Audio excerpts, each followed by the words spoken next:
নমস্কার বন্ধুরা, Monica's food খাজানাতে সবাইকে স্বাগত। আজ আপনাদের জন্য নিয়ে এসেছি দারুণ মজার পুরনো দিনের একটি রেসিপি, গরম গরম মুচমুচে চাল কুমড়োর বড়া, যা গরম ভাতে অসাধারণ লাগে খেতে। ভিডিওটি স্কিপ না করে শেষ পর্যন্ত দেখুন। আশা করছি আজকের রেসিপি সবার খুব ভালো লাগবে। একটা ছোট সাইজের চাল কুমড়ো নিয়েছি। চাল কুমড়োর খোসা ছাড়িয়ে নেব। এই যে দেখুন, আমি একটা বটি দাও দিয়ে চাল কুমড়োর খোসাটা ছাড়িয়ে নিচ্ছি। আপনারা চাইলে ছুরি দিয়েও খোসা ছাড়িয়ে নিতে পারেন। আজকে যারা আমার চ্যানেলে নতুন, এখনও আমার চ্যানেলটি সাবস্ক্রাইব করেননি, তাদের কাছে অনুরোধ, চ্যানেলটি সাবস্ক্রাইব করে পাশে থাকা বেল আইকনটি প্রেস করে রাখুন, যাতে যখনই আমি কোনো নতুন ভিডিও আপলোড করি এর নোটিফিকেশন যেন সবার প্রথম পৌঁছে যায় আপনাদের কাছে। চাল কুমড়োর খোসা ছাড়িয়ে নিয়ে চাক চাক করে চাল কুমড়ো কেটে নেব। এই যে দেখুন, এইরকম হাফ ইঞ্চি করে চাল কুমড়োগুলো চাক চাক করে কেটে নিচ্ছি। এবারে একটা ছুরির সাহায্যে প্রত্যেকটা চাকের মাঝ বরাবর কাট লাগিয়ে একটা পকেটের মতো তৈরি করে নেব। এই যে দেখুন কিভাবে আমি পকেট তৈরি করে নিচ্ছি। এভাবে প্রত্যেকটা টুকরোরই পকেট তৈরি করে নেব। এবারে গ্যাসের চুলায় একটা পাত্রে পরিমাণ মতো জল দিয়ে এতে আমি চাল কুমড়োর টুকরোগুলো সামান্য নুন দিয়ে 5 মিনিট ভাপিয়ে নেব। চাল কুমড়োর টুকরোগুলো 5 মিনিটের বেশি সেদ্ধ করার প্রয়োজন নেই। বেশি সেদ্ধ করলে চাল কুমড়োগুলো অনেক নরম হয়ে যাবে আর খেতে ভালো লাগবে না। 5 মিনিট পর আমি চাল কুমড়োগুলো জল থেকে ছেঁকে নিয়ে একটা ছাঁকনির মধ্যে রেখে দিলাম, যাতে এর মধ্যে যে এক্সট্রা জল আছে সেটা ঝরে যায়। এবারে একটা মিক্সি জার নিয়ে নিলাম, এতে মশলা তৈরি করে নেব। মিক্সি জারে দিয়ে দিলাম 1 চামচ কালো সর্ষে, 1 চামচ হলুদ সর্ষে ও সামান্য নুন। নুন দিলে সর্ষে তেতো লাগে না। শুকনো অবস্থায় এর একটা পাউডার তৈরি করে নেব। এবারে এতে দিয়ে দিলাম হাফ কাপ পরিমাণ নারকেল কুড়ো, 4টে কাঁচা লঙ্কা ও 1 চামচ চিনি। সামান্য জল দিয়ে এর একটা স্মুথ পেস্ট তৈরি করে নেব। গ্যাসের চুলায় কড়াই বসিয়ে দিয়ে দিলাম 2 চামচ রিফাইন্ড অয়েল। তেল গরম হলে তৈরি করে রাখা সর্ষের পেস্ট এতে দিয়ে দিলাম। নেড়ে নেড়ে মিডিয়াম ফ্লেমে কিছুক্ষণ কষিয়ে নেব।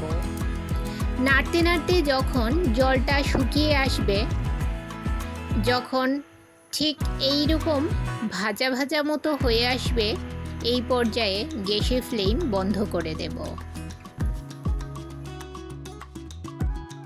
চাল কুমড়োর জন্য পুর তৈরি হয়ে গেছে। এবারে পুরটা একটা পাত্রে নামিয়ে ঠান্ডা করে নেব। বন্ধুরা, আমার রেসিপিগুলো যদি আপনাদের ভালো লেগে থাকে, লাইক, কমেন্ট ও সাবস্ক্রাইব করে আমার পাশে থাকবেন। বন্ধুরা, আপনারা অনেকেই আমার ভিডিও দেখছেন কিন্তু কমেন্ট করছেন না। আপনাদের কাছে অনুরোধ করব, আপনারা আপনাদের ভালো মন্দ মূল্যবান মতামত কমেন্টের মাধ্যমে আমাকে জানাবেন। আপনাদের একটা লাইক ও একটা কমেন্ট আমাকে আরও উৎসাহ দেন নতুন নতুন ভিডিও বানাতে। এই যে দেখুন, চাল কুমড়োর পকেটের ভেতর পুরটা ঢুকিয়ে বন্ধ করে দিলাম। এভাবে আমি সমস্ত চাল কুমড়োর ভেতর পুর ভরে নেব। গরম ভাতে চাল কুমড়োর এইরকম একটা রেসিপি থাকলে আর কিছুই লাগে না। এই রেসিপিটা দিয়েই 1 থালা ভাত শেষ করে নেওয়া যায়। ভাজার জন্য পুর ভরা চাল কুমড়ো একদম রেডি। এবারে একটা ব্যাটার তৈরি করে নেব। নিয়ে নিলাম 3 টেবিল চামচ ময়দা, ও 2 টেবিল চামচ সুজি। আর দিয়ে দিলাম হাফ চামচ হলুদ গুঁড়ো, হাফ চামচ কালো জিরে, 1 চামচ পোস্ত, হাফ চামচ চিনি ও স্বাদমতো নুন। আর দিয়ে দিলাম 2 চামচ গরম রিফাইন্ড অয়েল। যে কোনো ভাজা বা বড়া তৈরি করার জন্য আপনারা যে ব্যাটার তৈরি করবেন তাতে যদি 2 চামচ গরম তেল মিশিয়ে ব্যাটার তৈরি করা যায় তাহলে আপনার ভাজা বা বড়া হবে খুবই মুচমুচে। এবারে অল্প অল্প জল মিশিয়ে এর একটা ব্যাটার তৈরি করে নেব। ব্যাটারটা বেশি ঘনও হবে না আবার বেশি পাতলাও হবে না, ঠিক এই রকম কনসিস্টেন্সির একটা ব্যাটার তৈরি করে নিতে হবে। ভাজার জন্য গ্যাসের চুলায় পরিমাণ মতো তেল গরম করে নিয়েছি। এবারে একটা করে পুর ভরা চাল কুমড়ো নিয়ে ব্যাটারে খুব ভালোভাবে কোট করে নিয়ে গরম তেলে ভেজে নেব।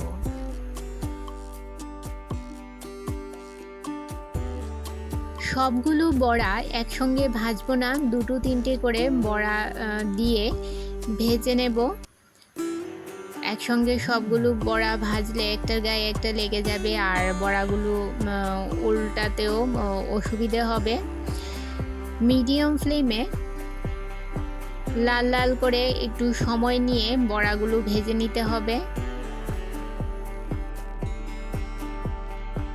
বন্ধুরা, আমার আজকের পুর ভরা চাল কুমড়ো বড়ার রেসিপি আপনাদের কেমন লাগলো অবশ্যই কমেন্ট করে জানাবেন, আর ভালো লাগলে শেয়ার করবেন আপনাদের আত্মীয় ও বন্ধুদের কাছে।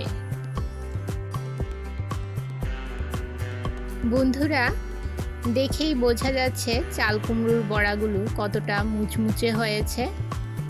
আপনারা এইভাবে চাল কুমড়োর বড়া তৈরি করে গরম গরম ভাতের সাথে পরিবেশন করুন, দুর্দান্ত লাগে খেতে। আজ এই পর্যন্তই, আবার দেখা হবে আরেকটি নতুন ভিডিওতে নতুন রেসিপি নিয়ে। সবাই ভালো থাকবেন, সুস্থ থাকবেন।